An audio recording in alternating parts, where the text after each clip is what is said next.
Hey y'all, it's Stephen Van Kampen-Lewis here towards the end of June, and today, or this morning I should say, I'm doing a CareCollab on Cattleya purpurata. It's actually, the wife and kids are out of town. It's like 9 in the morning and the world gets way too hot to do anything in the afternoon, so I already went for a hike to look for milkweed seeds of milkweed texana, and I didn't find any. And now I'm filming a YouTube video about Cattleyas. I have to say that 20-year-old me would be really disappointed in 43-year-old me, but it is what it is. Turns out that playing with plants is a lot more fun than spending long hours out at night. That said, today I want to talk about this CareCollab about Cattleya purpurata with all of these people. So it's a really big group that's sort of going to publish all on the same day, talking all about Cattleya purpurata. And you know, it's actually one of my favorite Cattleya species, and there's whole like clubs in Brazil that are dedicated just to this single species, because there's so many color varieties, and it's such a great rewarding species with huge blooms, and like I said, tons of color varieties, and it's just a great species. So I want to talk about you know, what I've learned over the years of growing this. In fact, this is a photo that I took you know, many years ago when I was growing in Hawaii, and this was a division that I got from Akatsuka Orchids up there in Volcano on the Big Island, and that's like when I left Hawaii and moved to Texas. Not bringing a piece of that is one of my biggest regrets, but hopefully it's doing well now somewhere on Oahu.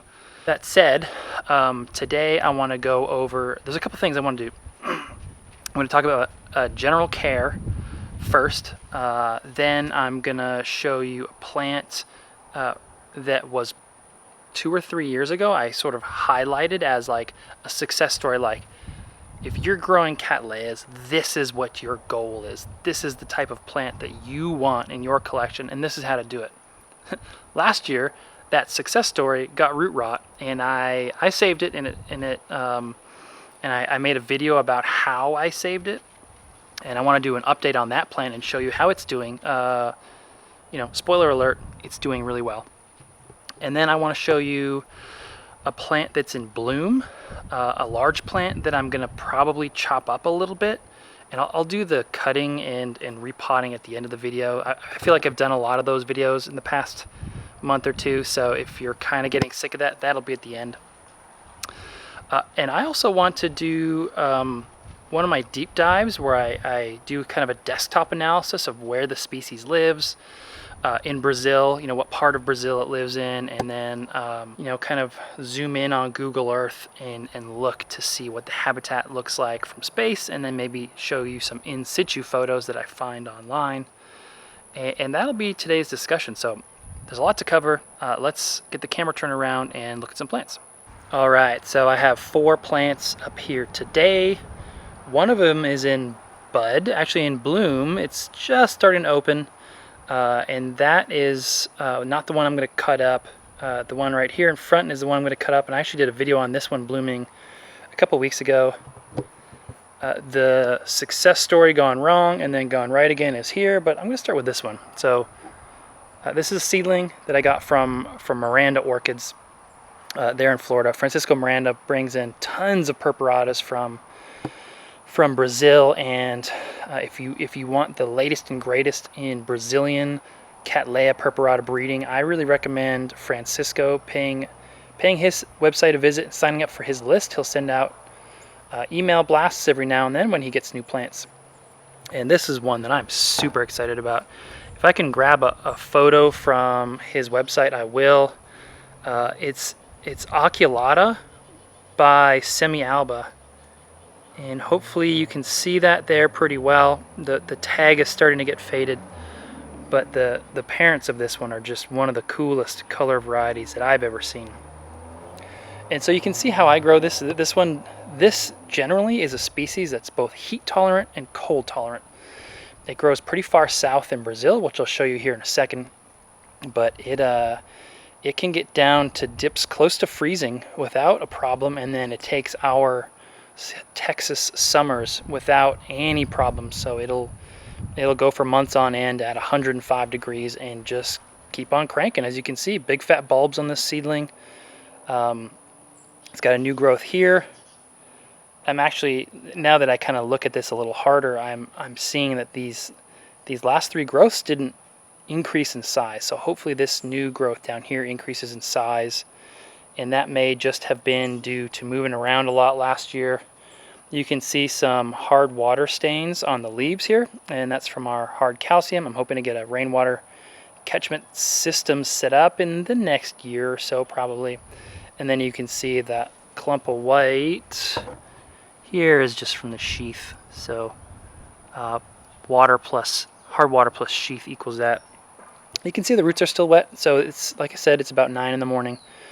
And all my plants are wet. I water in the evening so that the roots are wet all night. That is intentional. That is the way I have found all of my orchids do best. They are adapted for late afternoon thunderstorms in the wild and evening thunderstorms. So being wet overnight is what they prefer, what they are biologically adapted to do. And so what's going to happen is that these roots will dry out during the day as we are forecast to hit 105 again.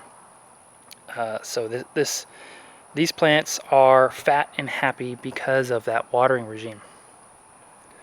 So the next one that I want to show you is this one. This one is kind of a rangy plant. It's bloomed. Here's a photo what the flowers look like. It's nice. It's not amazing, but it's nice.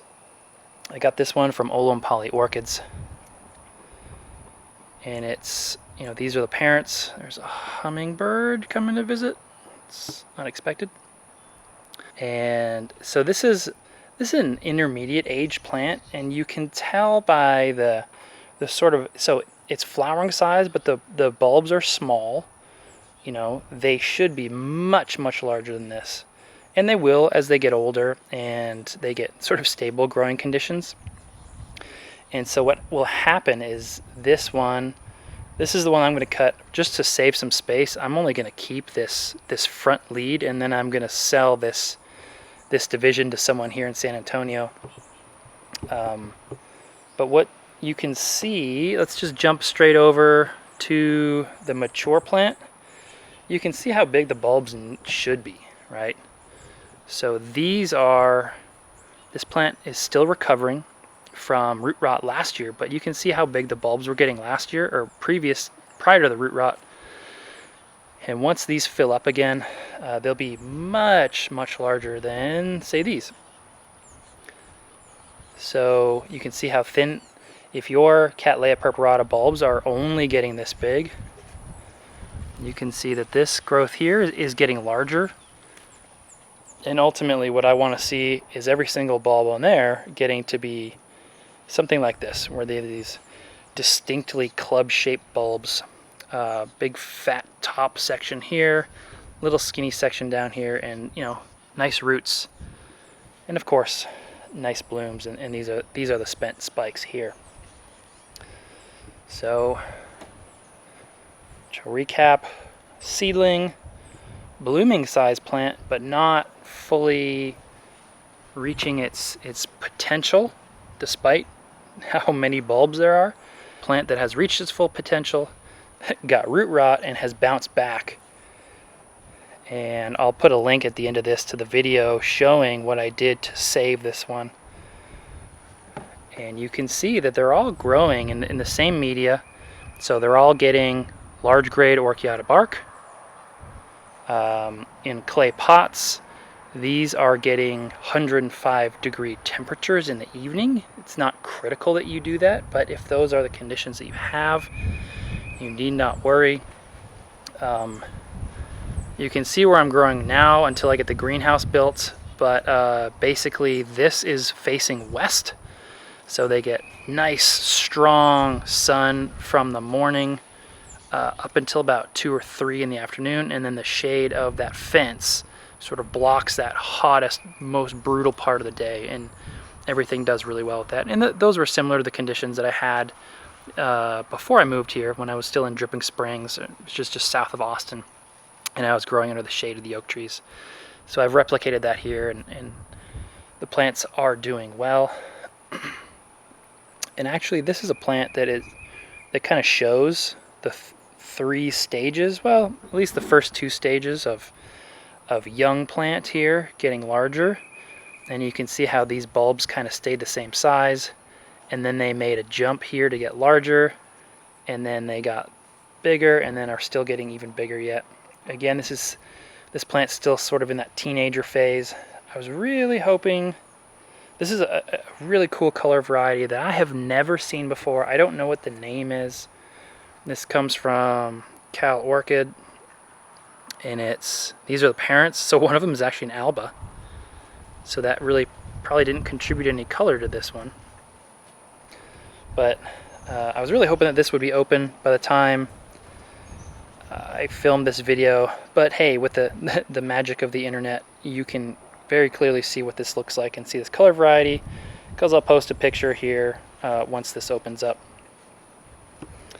Again, you can see that the bulbs, the plant is getting larger. It's not reached that nice mature stage yet that you can see over here.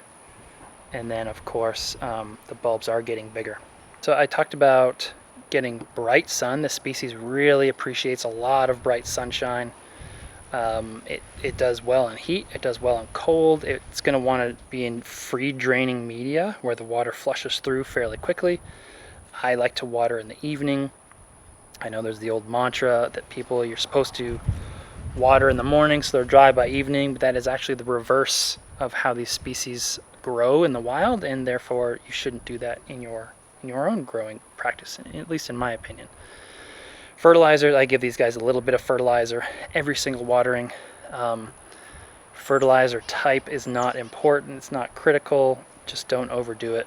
It's very easy to overdo. Epiphytes generally, I would water much more frequently and with a much lower strength than what is recommended on the back, and you can get results like these and even better ones. So that's really the care of this species.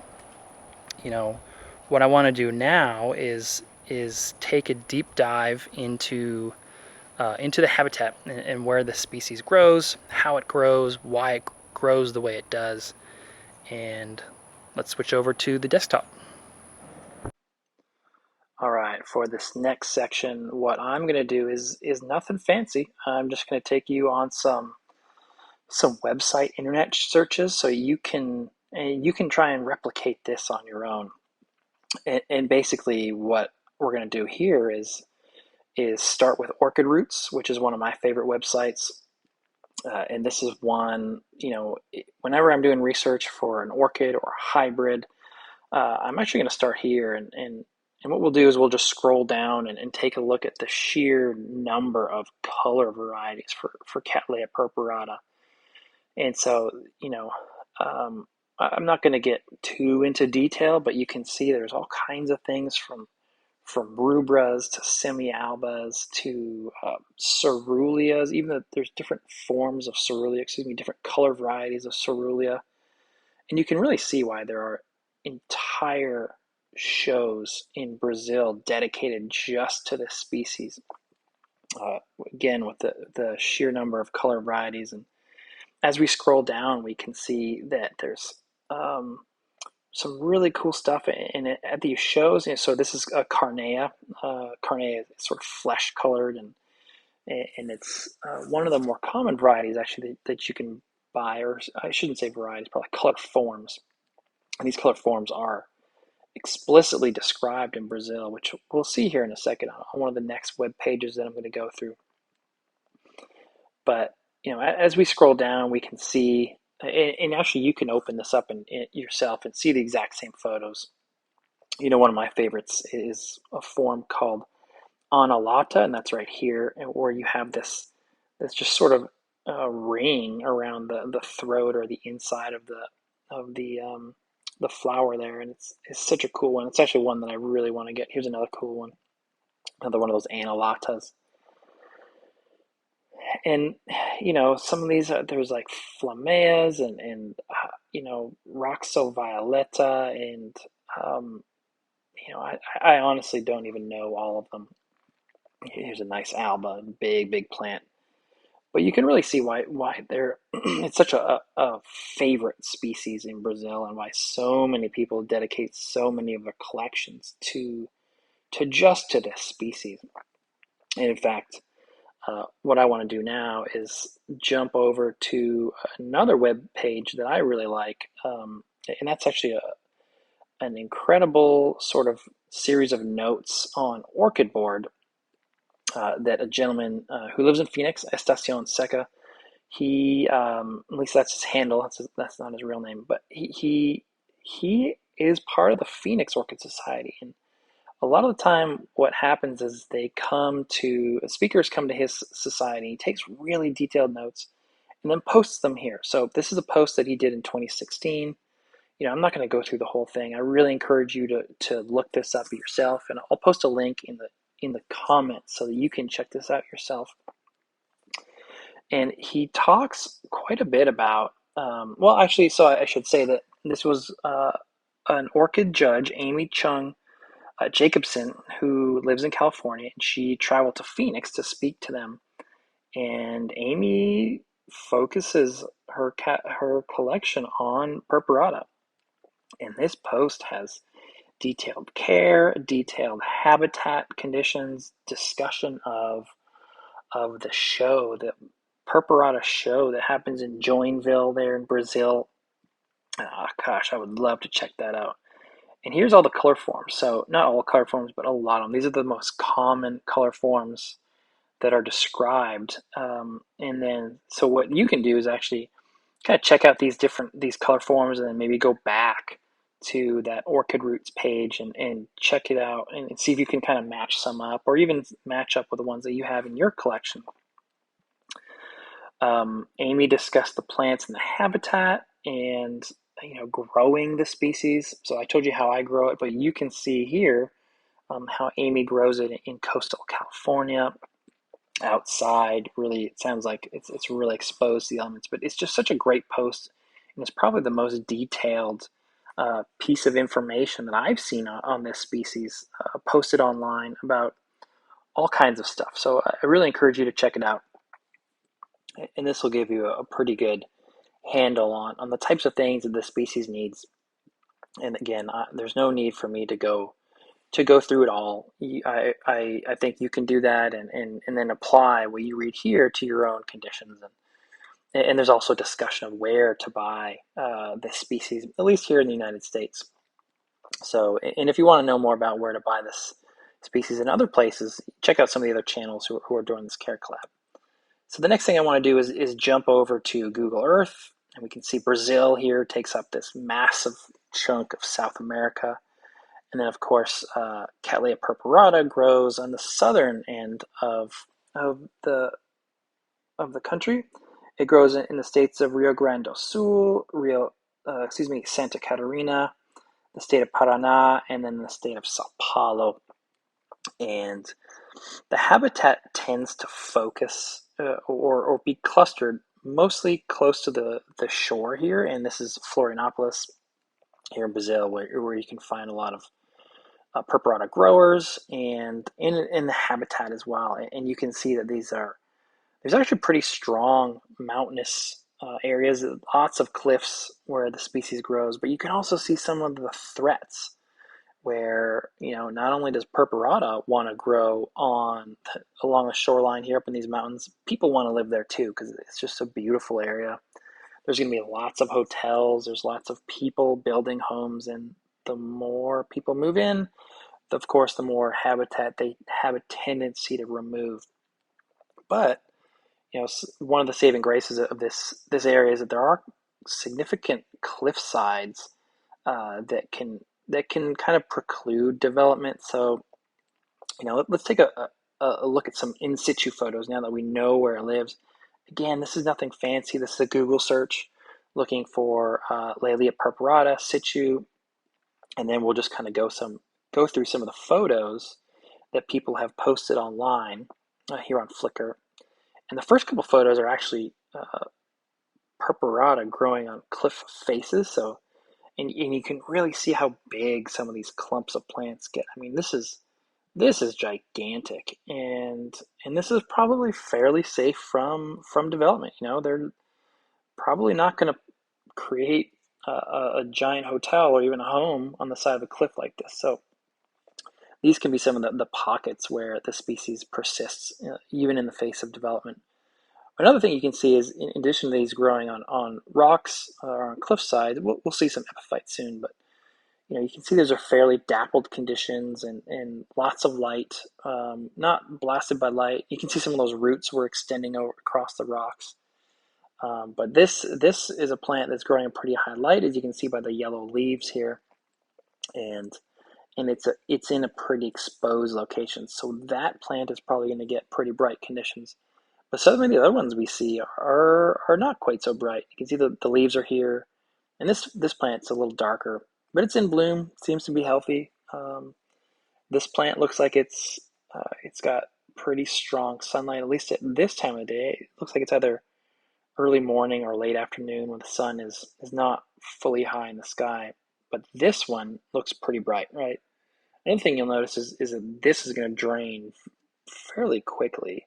But the fact that these plants are high up in the mountains mean they're probably going to get significant amounts of dew and fog rolling in throughout the day. So finally, this looks like an image of some folks collecting plants up in a tree. So you can see one of the other threats to the species, of course, is over collection.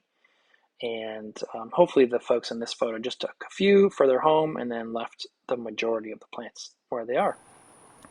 All right, so the last part of this will be quickly repotting the front lead here. So probably 1, 2, 3 bulbs with a brand new growth and some of these roots coming off into this pot here. I just don't have space for all these giant plants, so I need to keep cutting them down. And then I'll sell this back half, which actually has an active lead going in the other direction to someone else here in town. Of course, the first thing that we need to do is sterilize our cutting tools. There is only one way to sterilize your tools that is 100% effective, and that is fire. It is not bleach. It is definitely not rubbing alcohol. Only fire will kill viruses. Bleach does not kill viruses. Cool thing about propane is it's a very clean fire, so it doesn't even show up on camera, but it's definitely working. All right, now that this is clean and virus-free, 100%, you can bring this one over here. I'm actually going to cut it right here.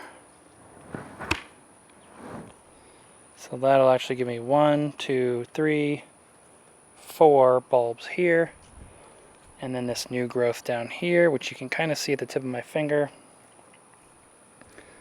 Now the next part is to slowly peel this off. What I really want to do is pop some of these roots off.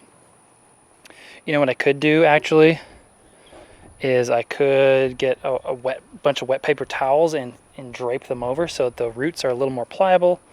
I am being a bit impatient because I got stuff to do, so I'm just going to slowly peel these off.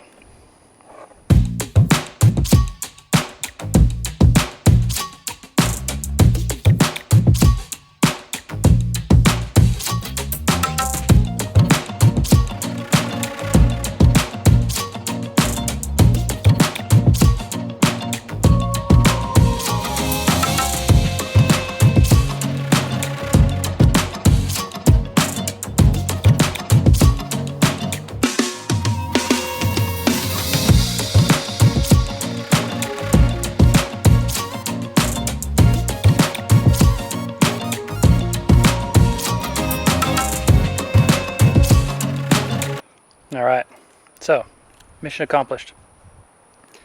Lots of roots left here, so I will put these roots in the pot. They will eventually die because they're adapted to being outside the pot in the same way that a mounted plant operates, I guess, or functions. But they'll provide the nutrients and water needed to get the next flush of roots coming out of this growth, which should happen in the near future. We also have some of the roots from the back that were inside the pot, and these will also help support the plant in the near term. So now, time to get this into this. So first thing, my favorite, put the epi web here on the bottom of the pot. Helps create a nice airy layer at the bottom. Lets water drain out easily. And then I'll put a little bit of media in here.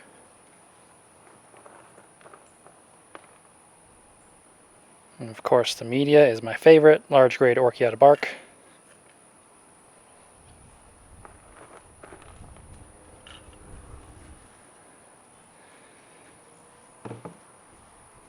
Next step is to get the plant in here. Of course you want to have the back of the plant, the back of the pot here. Make sure all of the roots are in the pot. Again, these old roots are likely to all die in the next year. At least the ones that were wrapping around the outside of the pot, so I'm not too worried about them. They are more of a stopgap measure to provide water to the plant in the interim. So I'm holding the plant here.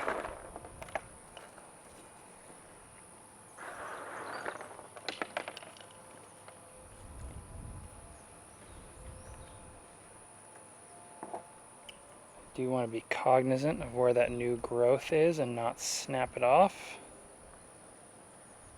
There it is.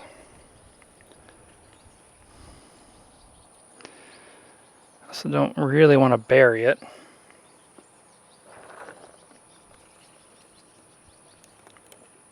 So that new growth is kind of buried down there a little bit, but that's okay. It'll find its way out. I'm going to put this pot holder here. This will really cinch the plant down and prevent it from moving. These things are great if you ever get a chance to get one. And I do still want to stake this front bulb here. So as with all orchids, it is absolutely critical that your plant not bounce around in the pot. So I'm going to go back inside, get a zip tie, and zip tie these together. So between the metal stake here and the bamboo stake here, this should be a very securely held plant. My next step is to create a new tag. This will go with whoever decides to buy this one. They'll get this tag, and I'll create a tag of my own for this plant here. And that's it. That's the whole CareCollab video. You can see this will do nicely. This is a nice big fat bulb, and then hopefully the next one coming out the bottom here will be even larger, and then next year I'll get a great bloom on this. Anyway, hope you all have a great weekend. Bye.